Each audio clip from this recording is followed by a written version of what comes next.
Votre pizzaiolo préféré s'étranglerait probablement devant ce spectacle. De la pâte à pizza maltraitée, de la sauce tomate pompée dans des fûts par centaines de litres et des blocs de jambon balancés sans ménagement dans des hachoirs géants.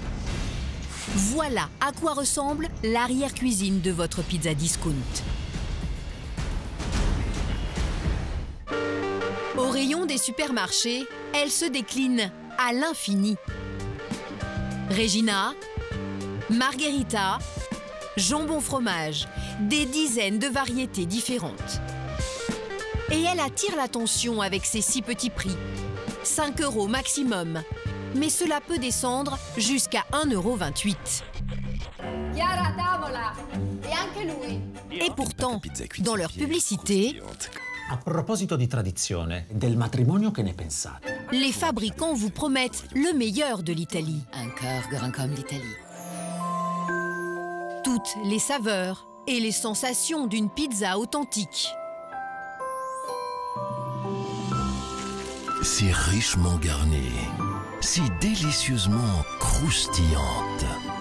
Le tout en dépensant 3 à 4 fois moins qu'au restaurant. Pour y arriver, les industriels sont contraints de se livrer à des tours de passe-passe. Alors cavale-t-on vraiment avec ce plaisir à petit prix?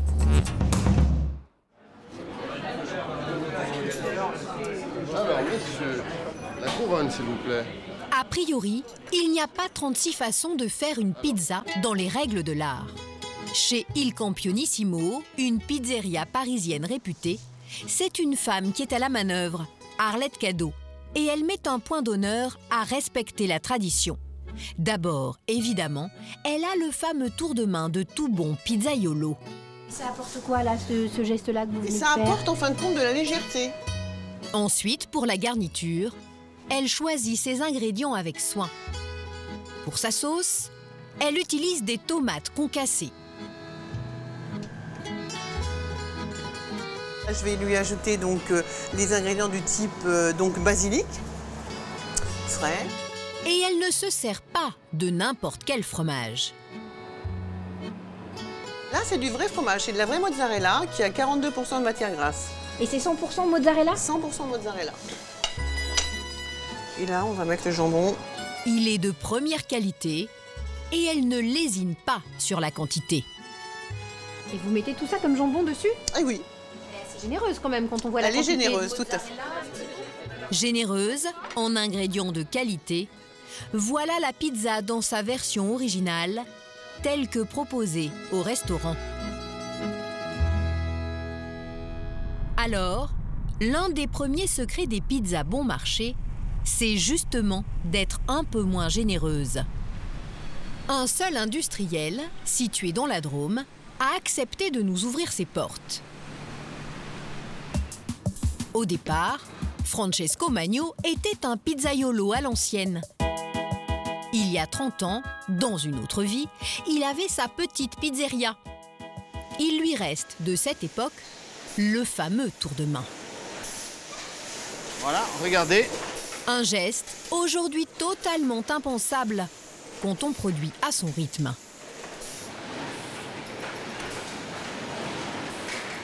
On fabrique à peu près 70 à 75 000 pizzas à jour. D'accord. Sur 8 heures.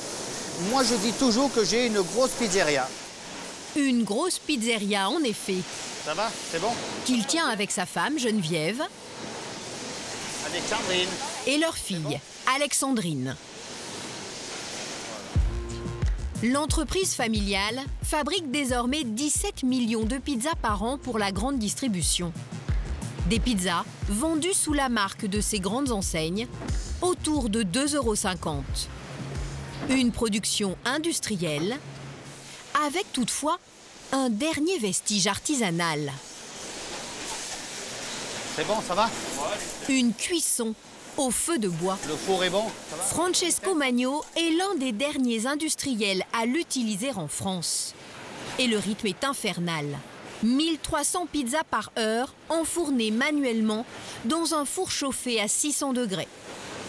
Mais pour Monsieur Magno, c'est la condition indispensable pour obtenir une bonne pizza. Que ce soit le jambon ou le champignon, il est monté en très haute température très rapidement. Il n'est pas déshydraté, il garde toute sa saveur. Et c'est ce qui est important donc à ce produit. C'est d'ailleurs son principal argument de vente. Seul inconvénient, ce mode de cuisson est plus coûteux qu'une cuisson au gaz ou à l'électricité.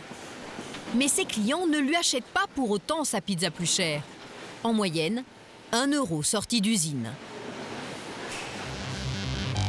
Alors, pour s'en sortir, il joue sur les ingrédients. La sauce tomate, les champignons, le jambon ou encore le fromage représentent 50% de ses coûts. Pour garnir ces milliers de pizzas par jour, il lui en faut des quantités astronomiques. Mais il ne doit pas en gaspiller 1 gramme. Tout a été négocié au plus juste avec chacun de ses clients. Toutes les enseignes, donc, elles veulent avoir leur recette un petit peu propre à elles. Donc, comme la Royale, eh ben, elle est déclinée en 25 ou 30 recettes de Royale. Une même pizza? Pour une même pizza, tout à fait.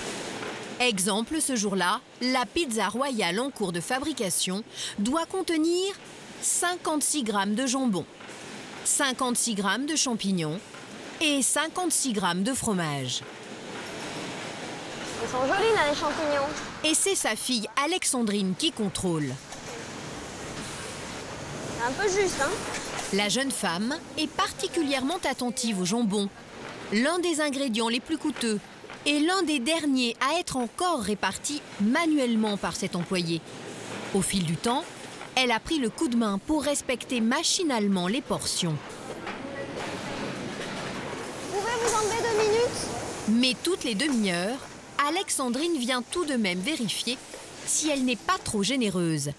Elle pèse ce qu'elle vient de prélever. Résultat, 59 grammes de jambon.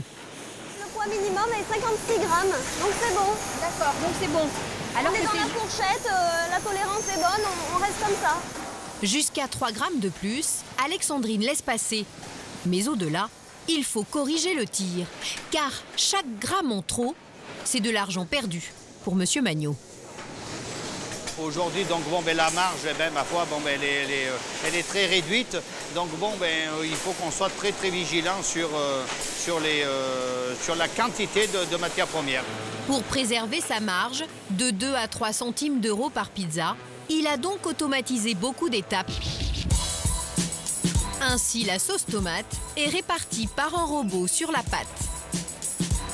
Les champignons de Paris, c'est aussi une machine qui les émince et ajoute juste le poids demandé. Même chose pour le fromage râpé, la quantité est programmée à l'avance. La course au prix oblige sans cesse à rogner sur les portions, comme avec ses pizzas au fromage de chèvre. Il y a quelques années en arrière, il y avait beaucoup d'enseignes qui travaillaient avec un poids important de bûches de chèvre, qui mettaient à peu près 9 rondelles de bûches de chèvre. Ils nous ont demandé donc de passer à 8, et puis si vraiment, encore on est trop cher, et bien ma foi, on passe à 7. C'est le triste sort subi par celles-ci. Elles ne sont plus garnies que de 7 morceaux de fromage. Certains industriels ont une autre astuce pour les rendre encore moins chers. Remplacer un ingrédient par un autre, en toute discrétion. A priori, aucune raison de se méfier de la sauce tomate, toujours d'un rouge écarlate. Et pourtant... Sur les étiquettes, si la plupart du temps on peut lire « purée de tomates », on trouve aussi parfois la mention concentrée.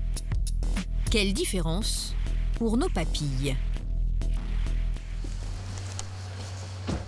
En Provence, Yannick Mésadri est le premier fabricant français de sauce tomate pour les industriels.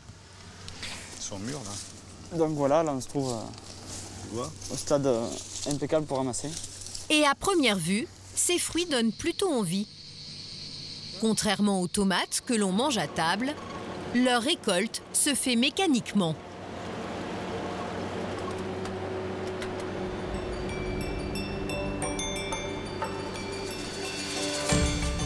Une fois à l'usine, leur transformation en sauce est immédiate.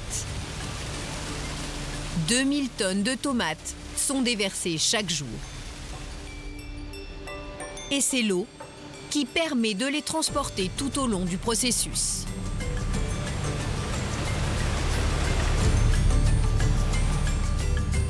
Au bout de ces rivières, la tomate entière disparaît. On ne la reverra plus sous cette forme. Dans ce qui ressemble à une raffinerie, la tomate va tout d'abord être broyée. Puis, on lui enlève sa peau et ses pépins. Des résidus recyclés pour l'alimentation animale. À ce stade, Yannick Mésadri obtient un liquide. Là, vous avez du jus de tomate avant concentration. Après qu'on a enlevé les peaux et les pépins, vous avez un beau jus de tomate. Pour rendre ce jus plus épais et utilisable sur des pizzas, il faut le chauffer dans ces immenses cocottes minutes.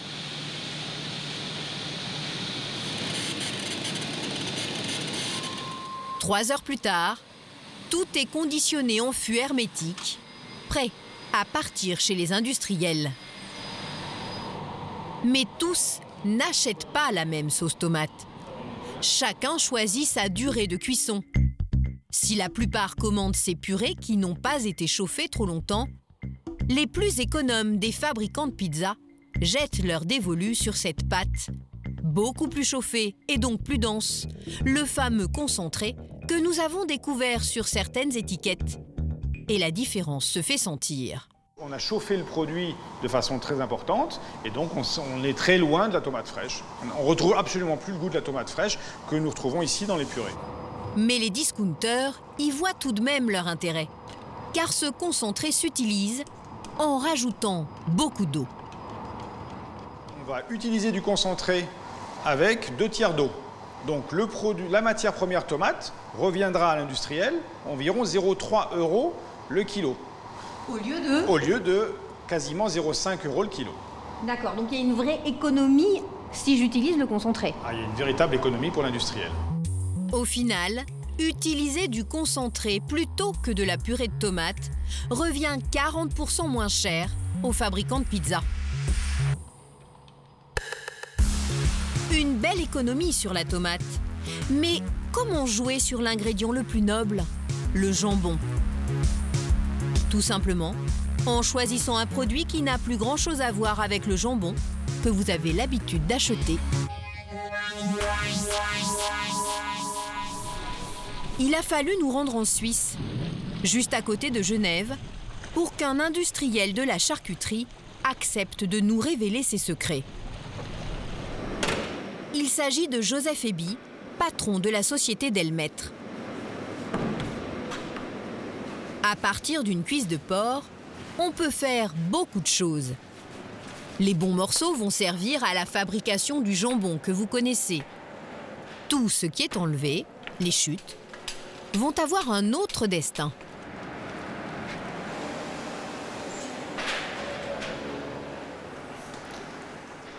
C'est tout ce que nous avons retiré quand nous avons paré le jambon. On a enlevé de la graisse, on a enlevé des nerfs.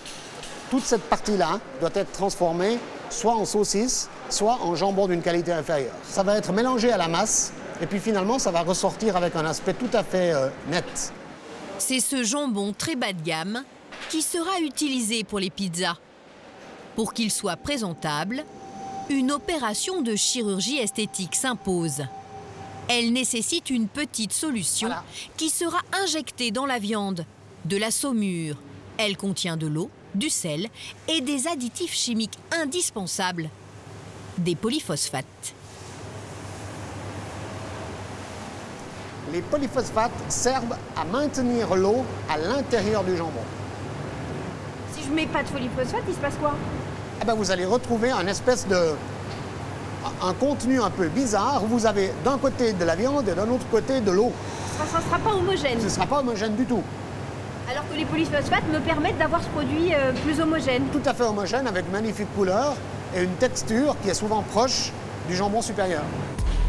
L'intervention se déroule dans cette machine.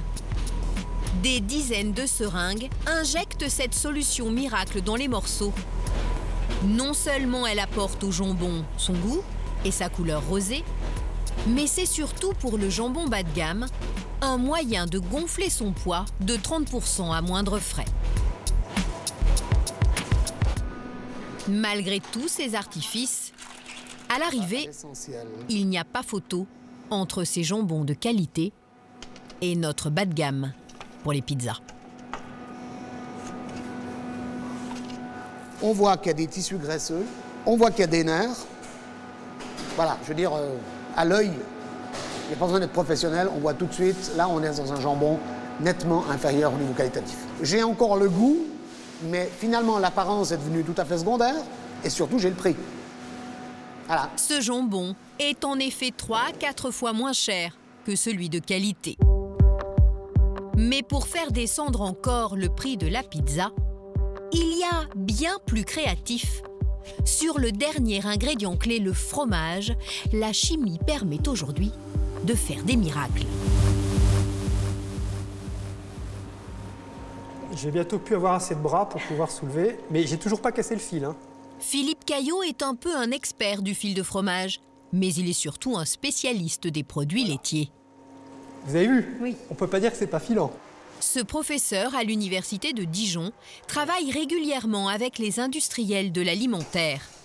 Nous lui avons soumis 4 pizzas différentes afin de recueillir son avis sur le type de fromage qu'elles contiennent. Alors celui-là, il n'est pas très filant du tout, du tout. Je ne sais pas si vous voyez, regardez.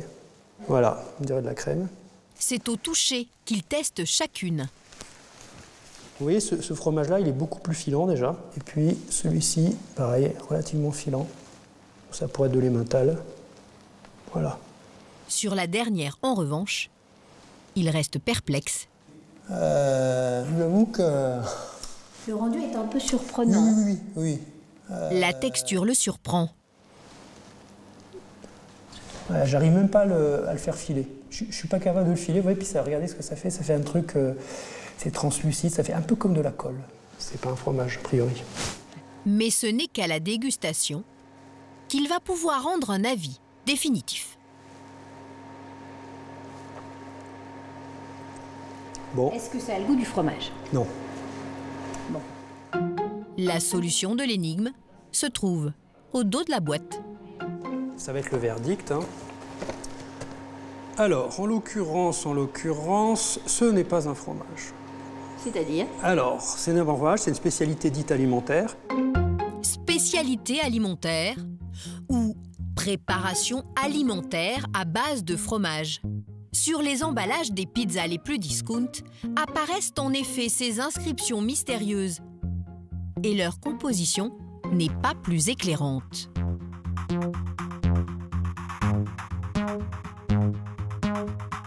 Alors, il y a effectivement du fromage avec des protéines de lait, les sels de fonte qui servent à faire du fromage fondu, mais on y a rajouté de l'huile de palme, la graisse de palme, on y a rajouté de l'amidon modifié, ce qui fait que c'est une préparation alimentaire à base de fromage, mais ça n'est pas du fromage.